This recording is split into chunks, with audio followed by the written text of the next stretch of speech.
நீங்கள் வாழ்க்கையில் ஒரு தடவையாவது தேநீரை சுவைத்திருப்பீர்கள். தேநீரின் உன்னத சுவையை அனுபவிப்பதாயின் அதற்கு நியம அளவில் நீர், தேயிலை, சீனி என்பனவற்றை சேர்க்க வேண்டும். இவற்றுள் ஏதாவது ஒரு கூறு நியம அளவை விட வேறுபட்டு காணப்படுமாயின் தேநீரின் சுவையும் வேறுபடும். அதில் அடங்கியுள்ள கூறுகளுக்கு மேலதிகமாக வேறு கூறுகளை சேர்ப்போமாயின் தேநீரின் சுவையும் வேறுபடும். எனவே கலவைகளின் ஓரலகு கனவளவில் அடங்கியுள்ள ஒவ்வொரு கூறுகளினதும் அல்லது கலவையின் அமைப்பு நியம அளவில் பேணப்பட வேண்டியது முக்கியமானதாகும். இந்த அலகில் கலவையொன்றின் அமைப்பு பற்றி கற்போம். வணக்கம். தரம் 11 ரசாயனவியல் பாடத்தொகுதியில் கலவையொன்றின் அமைப்பு பாடத்தை கற்பதற்காக உங்கள் அனைவரையும் அன்புடன் வரவேற்கின்றோம். இன்றும் வழமை போல் எம்முடன் விக்கும் இணைந்திருக்கின்றார். வணக்கம் விக், எப்படி இருக்கின்றீர்கள் விக்? வணக்கம் நண்பர்களே. கலவையொன்றின் கூறுகள் தொடர்பாக கற்பதற்காக நானும் உங்களுடன் இணைந்து கொள்கிறேன். முதலில் இந்த பாடத்தினூடாக எதனை பற்றி கற்கப் போகிறோம் என சுருக்கமாக அறிந்து கொள்வோம். முதலில் நாம் கலவையின் அமைப்பை எடுத்து கூறும் விதம் பற்றி கற்போம். அதன் அடிப்படையில் கலவையின் அமைப்பை திணிவு பின்னம், கனவளவு பின்னம், மூல் பின்னம் எனும் அடிப்படையில் குறிப்பிடுவதுடன் அது சார்ந்த பிரச்சனைகளை தீர்க்கும் விதம் பற்றியும் கற்றுக்கொள்ளலாம். அடுத்ததாக நாங்கள் கலவையொன்றின் அமைப்பை திணிவு மற்றும் கனவளவு அடிப்படையிலும் மூல் அளவு மற்றும் கனவளவு அடிப்படையிலும் எடுத்துரைக்கும் விதம் பற்றியும் அது சார்ந்த பிரச்சனைகளை தீர்க்கும் விதம் பற்றியும் கற்போம். இறுதியாக நியம கரைசல் தயாரிக்கும் விதம் பற்றியும் கற்போம். கலவையொன்றின் அமைப்பு தொடர்பாக விளங்கிக் கொள்வதற்காக நாம் சிறு செயற்பாட்டில் ஈடுபடுவோம். இங்கு 50 மில்லிலீட்டர் நீர் அடங்கிய 2 முகவைகள் எடுக்கப்பட்டு ஒரு முகவையினுள் பொட்டாசியம் பரமங்கனேற்றின் 0.2 கிராமும் மற்றைய முகவையினுள் பொட்டாசியம் பரமங்கனேற்றின் 0.4 கிராமும் இட்டு நன்கு கலக்கப்படும். பின்னர் இம்முகவைகளில் காணப்படும் கரைசல்களை ஒன்றோடொன்று ஒப்பிடும் போது பொட்டாசியம் பரமங்கனேற்றின் 0.4 கிராம் இட்டு கலக்கிய முகவையின் ஊதா நிறம் சார்பளவில் அதிகரித்திருப்பதை அவதானிக்கலாம். 2 முகவைகளிலும் ஒரே கனவளவு நீர், அதாவது கரைப்பான் அடங்கியிருந்தாலும் கரைக்கப்பட்ட பொட்டாசியம் பரமங்கனேற்று அதாவது கரையத்தின் அளவு மாறுபடல் இதற்கு காரணமாக அமையும். ஊதா நிறம் குறைந்த கரைசல் சார்பாக ஊதா நிறம் கூடிய கரைசலின் ஓரலகு கனவளவில் பொட்டாசியம் பரமங்கனேற்று துணிக்கைகள் அதிக அளவில் காணப்படும். இதன் அடிப்படையில் இவ்விரண்டு கரைசல்களினதும் அமைப்பு ஒன்றுக்கொன்று வேறுபட்டுள்ளது என குறிப்பிட முடியும். பயிர்ச்செய்கையின் போது பயன்படுத்தப்படும் களை நாசினிகள் அல்லது பூச்சி நாசினிகள் தயாரிக்கும் போது, மருந்து கலவைகள் தயாரிக்கும் போதும், ஆய்வுக்கூட நடவடிக்கைகளின் போதும் குறித்த அமைப்பிலான கலவைகளை தயாரித்தல் முக்கியமானதாகும். கலவையொன்றின் அமைப்பை எடுத்துக்காட்டும் பல்வேறு முறைகள் உள்ளன. கலவையொன்றின் அமைப்பு திணிவு பின்னமாக, கனவளவு பின்னமாக, மூல் பின்னமாக மற்றும் ஓரலகு கனவளவின் திணிவாக மற்றும் ஓரலகு கனவளவில் அடங்கியுள்ள மூல்களின் அளவு எனும் அடிப்படையில் எடுத்து காட்டக்கூடிய வழிகள் உள்ளன. கலவை ஒன்றிலுள்ள யாதேனும் ஒரு கூறின் திணிவு கலவையின் மொத்த திணிவுடன் கொண்டுள்ள விகிதம் திணிவு பின்னம் என அழைக்கப்படும். அதேபோன்று கலவையொன்றிலுள்ள சகல கூறுகளினதும் திணிவு பின்னங்களின் கூட்டுத்தொகை 1 ஆக காணப்படும். உதாரணமாக 90 கிராம் நீரில் 10 கிராம் உப்பு கரைக்கப்பட்ட கரைசலை கருதுவோம். திணிவு பின்னத்தை காண்பதற்காக கருதப்படும் கூறின் திணிவை கரைசலின் மொத்த திணிவால் வகுக்கும் சூத்திரத்தை பயன்படுத்த முடியும். முதலில் நாம் உப்பின் திணிவான 10 கிராமை பிரதியிடுவோம். அடுத்ததாக கரைசலின் மொத்த திணிவை இவ்வாறாக பிரதியிட்டு சுருக்குவதன் மூலம் உப்பின் திணிவு பின்னத்தை பெற முடியும். கலவையொன்றில் அடங்கியுள்ள கூறுகள் இரண்டும் வாயு நிலையில் அல்லது திரவ நிலையில் காணப்படும் போது கலவையின் யாதேனும் ஒரு கூறின் கனவளவு கலவையின் மொத்த கனவளவுடன் கொண்டுள்ள விகிதம் கனவளவு பின்னம் என அழைக்கப்படும். அதேபோன்று கலவையில் அடங்கியுள்ள சகல கூறுகளினதும் கனவளவு பின்னங்களின் கூட்டுத்தொகை 1 ஆகும். உதாரணமாக 450 மில்லிலீட்டர் நீருடன் 150 மில்லிலீட்டர் தூய அட்ககோலை கலந்த கரைசலை கருதுவோம். கனவளவு பின்னத்தை காண்பதற்காக கருதப்படும் கூறின் கனவளவை கரைசலின் மொத்த கனவளவால் வகுக்கும் சூத்திரத்தை பயன்படுத்தி எதையில் அட்ககோலின் கனவளவு பின்னத்தை காண்போம்.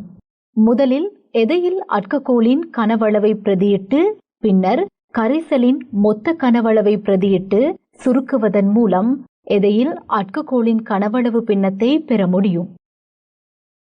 யாதேனும் கலவையில் அடங்கியுள்ள ஒவ்வொரு கூறினதும் மூல் அளவு கலவையிலுள்ள சகல கூறுகளினதும் மூல் பெருமானத்துடன் கொண்டுள்ள விகிதம் குறித்த கூறின் மூல் பின்னமாக குறிப்பிடப்படும்.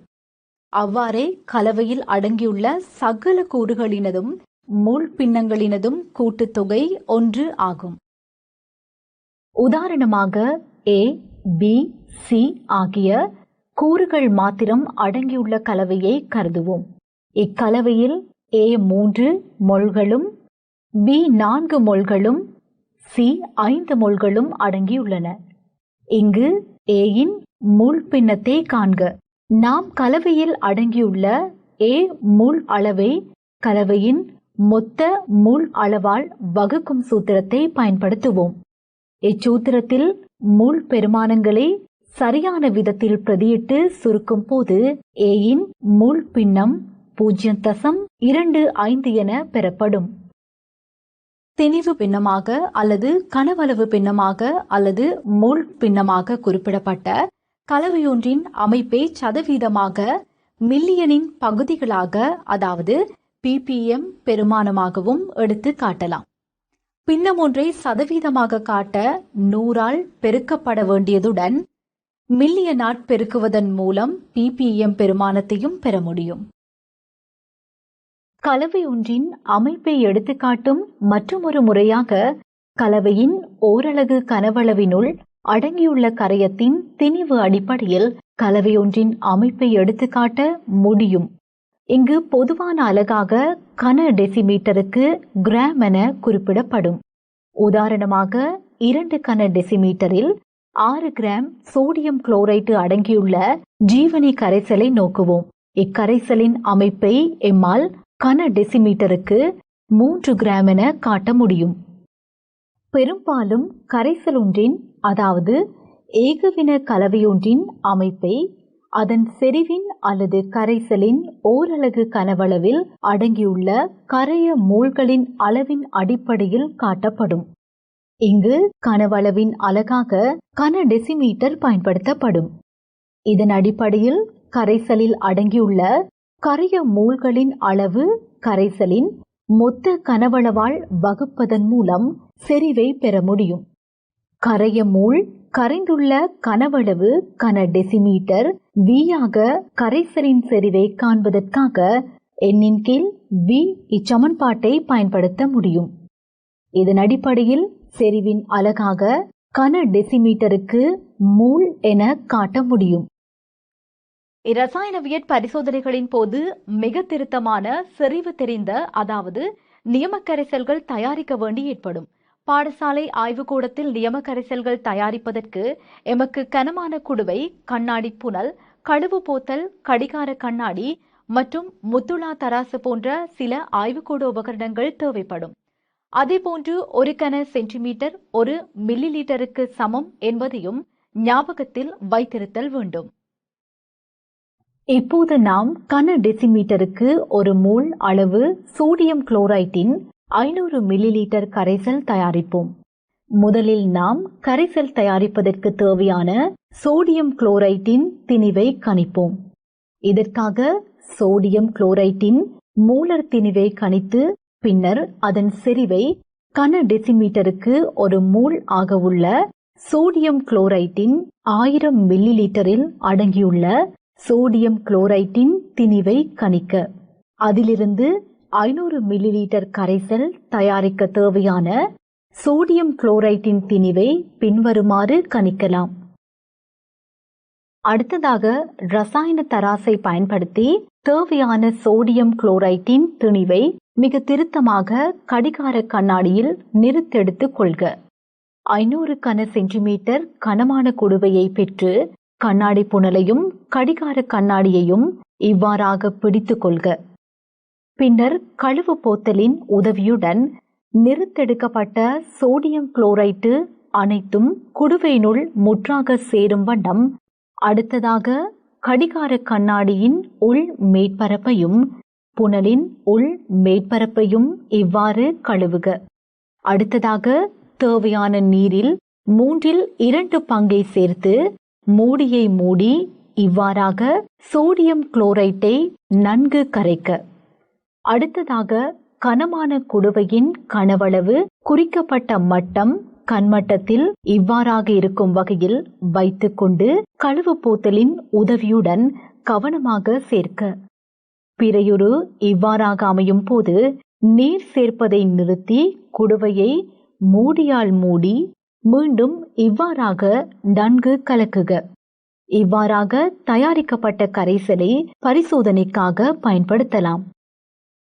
நியம கரைசல் தயாரிக்கும் போது சுத்தமான உபகரணங்களை பயன்படுத்தல், கரையத்தின் திணிவை திருத்தமாக நிறுத்தெடுத்தல், திருத்தமாக கலத்தல், இறுதி கலவையை திருத்தமாக தயாரித்தல், கரைசலுடன் கழிவுப் பொருட்கள் சேர்வதை தவிர்த்தல், கடிகார கண்ணாடியிலும் புனலிலும் ஒட்டியிருக்கும் கரையம் அனைத்தையும் குடுவையினுட் சேரும் வகையில் கழுவ வேண்டும். கழுவு போத்தலின் மேற்பகுதி கடிகார கண்ணாடியையோ புனலையோ தொடுகையுறாத வகையில் நீரை சேர்த்தல் முக்கியமானதாகும். பொதுவாக செறிவுக்கூடிய கரைசலுக்கு கரைப்பானை சேர்ப்பதன் மூலம் அதன் செறிவை குறைத்துக் கொள்ளலாம். இவ்வாறு செறிவை குறைத்தல் ஐதாக்கல் என அழைக்கப்படும். ஆய்வுக்கூடத்தில் உங்களுக்கு வழங்கப்படும் பெரும்பாலான ஐதான அமிலங்கள் இவ்வாறே தயாரிக்கப்படுகின்றன. இவ்வாறே செறிவு குறைந்த கரைசலுக்கு கரையத்தை சேர்ப்பதன் மூலம் அதன் செறிவை அதிகரிக்கலாம். இவ்வாறாக செறிவை அதிகரித்தல் செறிவாக்கல் என அழைக்கப்படும். இப்போது நாம் கரைசல் ஒன்றின் அமைப்பு எனும் பாடத்தின் இறுதி பகுதியில் உள்ளோம். விக், நாம் இந்த பாடத்தில் கற்றுக்கொண்டவற்றை மீண்டும் உங்களால் ஞாபகப்படுத்த முடியுமா? ஆம், இப்பாடத்தினூடாக நாம் கற்றுக்கொண்டவை பற்றி மீண்டும் ஞாபகப்படுத்திக் கொள்வோம். முதலாவதாக நாம் கரைசல் ஒன்றின் அமைப்பு பற்றி கற்றுக்கொண்டோம். அடுத்ததாக கரைசல் ஒன்றின் அமைப்பை காட்டும் விதம் பற்றி கற்றுக்கொண்டோம். அதே போன்று அவை சார்ந்த கணித்தல்களை செய்யும் விதம் பற்றி கற்றுக்கொண்டோம். இறுதியாக நியமக் கரைசல் தயாரிக்கும் விதம் பற்றி கற்றுக்கொண்டோம். அப்படியாயின் இது போன்ற மற்றொரு பாடத்துடன் இணைவோம் எனும் எதிர்பார்ப்போடு நானும் விக்கும் விடைபெறுகின்றோம். நன்றி, வணக்கம். இந்நாள் நன்னாள் ஆகட்டும். வணக்கம்.